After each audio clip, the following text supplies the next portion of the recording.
Update: I overheard my wife's late-night call with her lover. Can you believe he still has no clue? 3 kids, all yours, and he's still paying for private school. The worst part. My mother helped them hide it. But my response liquidated everything. A decade later, I'm back as the first billionaire of the town. Part 5. He watched as 15 years of deception consumed itself in the warm light of his dining room chandelier. The weeks following the Thanksgiving revelation unfolded like a carefully choreographed dance of destruction. Miranda Hughes's office became ground zero for the dismantling of 3 marriages and a family empire. The divorce proceedings will be swift, Miranda explained to Alex, spreading documents across her mahogany desk. Your evidence is comprehensive, and frankly, they have no ground to stand on. Across town, in another high-rise office, Valerie Stevens was having a similar conversation with Krista Cummins. The 2 women had formed an alliance of vengeance, their combined legal assault leaving Bruce's carefully constructed financial facade crumbling.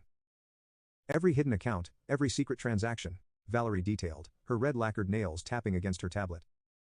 Your husband's been planning for this possibility for years, but he didn't count on us finding his overseas holdings. The children remained at home with Marissa, protected from the immediate fallout by their physical absence from the Thanksgiving reveal. Alex's decision to refuse custody had surprised everyone, except Miranda. Are you certain about this? Miranda had asked during their initial post-Thanksgiving meeting. The courts might be sympathetic, given the circumstances. Alex's response had been firm. They've lost one father figure. I won't make them lose their home too. But I want the trust funds ironclad.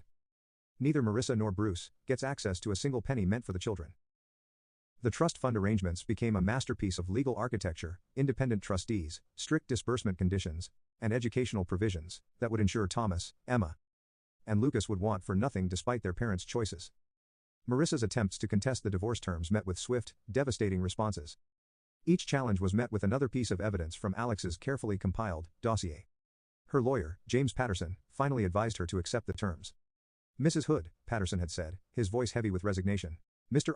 Hood's evidence is extensive and irrefutable. Fighting this will only deplete resources better saved for your children's future. The hospital board, presented with evidence of Marissa's falsified emergency calls, launched their own investigation. The prestigious position she'd held for years suddenly seemed precarious. Bruce's financial empire began to crumble under the combined assault of Alex's evidence and Krista's legal team.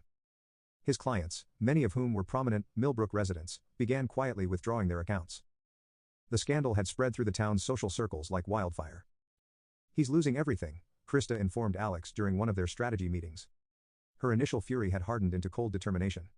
The house, the summer properties, most of his clients. It's what he deserves. Caroline's attempts to protect her assets proved futile. The family trust, which she'd used as a tool to maintain control over her son's life, had been systematically dismantled. Her social standing in Millbrook, built over decades, evaporated as her role in the deception came to light. I only wanted to protect you, she pleaded during an unsuccessful attempt to meet with Alex at Miranda's office. Bruce had the connections, the influence. I thought. You thought you knew better than your own son, Miranda had interrupted, her tone glacial. The documents say otherwise, Mrs. Root. Shall we review them again? The children's reaction when finally told a carefully edited version of events was heart-wrenching. Thomas, the oldest at 14, had locked himself in his room for days. Emma stopped playing her violin, the instrument case gathering dust in the corner of her room. Lucas, too young to fully comprehend the adult complexities, simply asked when he would see his dad again. Soon, Marissa had promised, though she had no idea if it was true. The light in her children's eyes, once so bright with innocence, had dimmed with the weight of adult deceptions. Bruce made one attempt to reach out to his biological children, sending a letter through his lawyer. Alex intercepted it through Miranda, adding it to the growing file of evidence. He's trying to establish a parental relationship now. Miranda's disgust was evident. After 15 years of playing family and godfather, the divorce proceedings moved with unprecedented speed, thanks to the overwhelming evidence and Marissa's eventual capitulation. The financial settlements were brutal but clean, leaving no room for future claims or complications. It's done, Miranda announced one gray afternoon, sliding the final papers across her desk. Once you sign these, you're legally free of all of them. Alex's pen hovered over the signature line. And the children's trusts, absolutely secure. The trustees have their instructions, and the funds are protected from any attempts at access by Marissa or Bruce.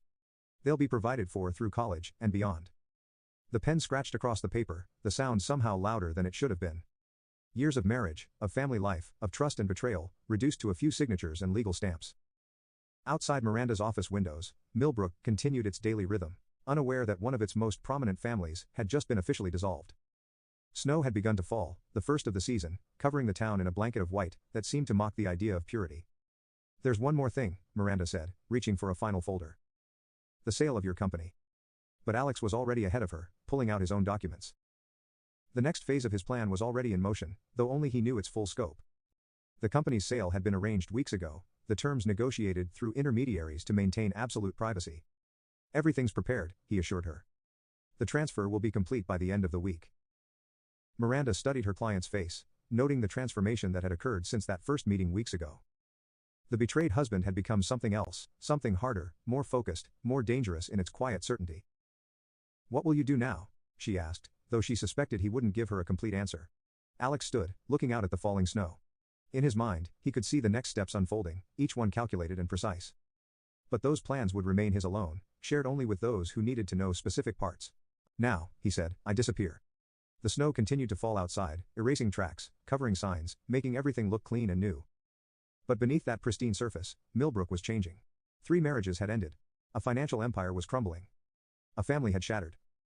And Alexander Hood was about to vanish, leaving behind a wake of destruction that would reshape the town's social landscape for years to come. The art of disappearing, Alex discovered, required as much precision as the revenge he had just orchestrated. Each step had to be carefully planned, each trace thoughtfully erased or redirected. The sale of his company to a competitor had been just the first move in a complex game of personal chess. Luther Haney's Singapore office overlooked the Marina Bay, the city-state's famous skyline, reflecting off the water like a promise of new beginnings.